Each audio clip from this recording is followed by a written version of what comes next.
Exercice 9. Quelles sont les solutions de l'inéquation 2x plus 1 au carré moins 2x plus 1 supérieur ou égal à 2x au carré moins 4x?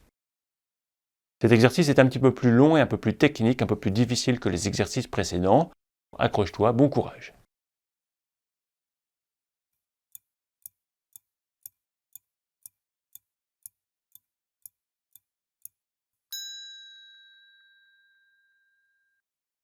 Pour résoudre cette inéquation, il va falloir essayer de faire comme pour les exercices précédents.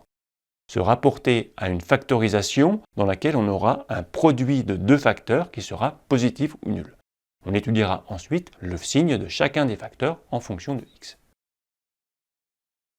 Là, la factorisation, elle semble évidente. On voit qu'il y a 2x plus 1 ici et ici. On se dit, je vais pouvoir factoriser par 2x plus 1. Je vais ramener ça à gauche. Je vais le factoriser aussi par 2x plus 1 et j'obtiendrai un joli produit. Oui, mais sauf que ce truc-là, on peut le factoriser par 2. On peut le factoriser par x. On peut donc le factoriser par 2x. Ça fait 2x facteur de x moins 2. Mais on ne peut pas le factoriser par 2x plus 1. On ne pourra donc pas le combiner avec les choses qui sont à gauche ici. Donc là, on est coincé. Alors on regarde bien notre expression. Que peut-on faire avec tout ça lorsque l'on est coincé? On pourrait peut-être essayer de développer ça, de soustraire ça, et puis ensuite essayer de factoriser l'expression que l'on va obtenir. Il y a peut-être des choses qui vont simplifier, il y a peut-être des choses qui vont aller ensemble, et on va peut-être pouvoir factoriser, soit avec un facteur commun, soit avec une identité remarquable.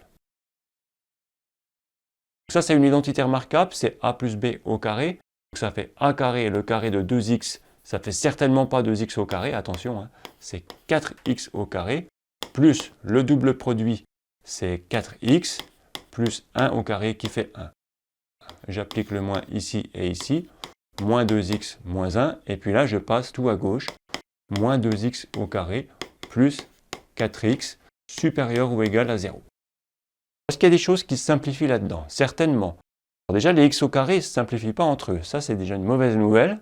4x au carré moins 2x au carré, ça fait 2x au carré. Les x, on avait plus 4x, là on a encore plus 4x, ça fait plus 8x, moins 2, plus 6x. Et on avait moins 1 qui se simplifie avec plus 1. Ça c'est cool pour le coup, parce que du coup, on n'a plus de nombres. Donc là, on peut factoriser par x, on peut même factoriser par 2x, ça fait 2x facteur de x plus 3.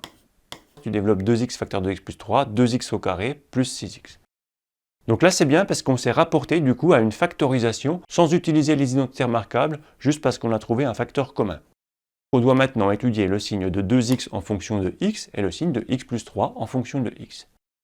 Le signe de 2x en fonction de x, 2x est positif lorsque x est positif, en divisant par 2 des deux côtés, et x plus 3 est positif lorsque x plus grand que moins 3 en passant le plus 3 de l'autre côté. On peut donc maintenant faire un tableau de signes. Là, c'est le x, là, c'est le signe de 2x, là, c'est le signe de x plus 3, et là, c'est le signe du produit. On écrit les valeurs que l'on a trouvées ici dans l'ordre croissant, très important. On ne va surtout pas mettre le 0 avant le moins 3, on va mettre le moins 3 avant le 0. Et puis là, on écrit moins l'infini à plus l'infini. Cette ligne représente tous les x, et cette ligne représente le signe de 2x en fonction de x. On a dit 2x est positif. Positif, c'est plus lorsque x est plus grand que 0, donc à droite de 0, on met un plus, et à gauche, on met des moins. X plus 3 est positif. Positif, c'est plus lorsque x est plus grand que moins 3, donc à droite de moins 3, on met des plus, et à gauche de moins 3, on met un moins. On n'oublie pas le 0 entre les deux. Ensuite, on utilise la règle sur le signe d'un produit, moins par moins, plus, moins par plus, moins, plus par plus, plus. Il n'y a pas de division, donc il n'y aura pas de double barre. Un nombre négatif multiplié par 0, ça fait 0, et 0 multiplié par un nombre positif, ça fait 0. On cherchait les valeurs de x pour lesquelles ce produit était positif ou nul, ça peut être 0. C'est tous les nombres ici, et tous les nombres ici. Ça correspond au x compris entre moins l'infini et moins 3 inclus car ça peut être égal à 0, union tous les nombres de 0 à plus l'infini, 0 peut être inclus également, car si on remplace x par 0, on obtient 0 supérieur ou égal à 0, ça fonctionne. Donc moins l'infini moins 3, union 0 plus l'infini.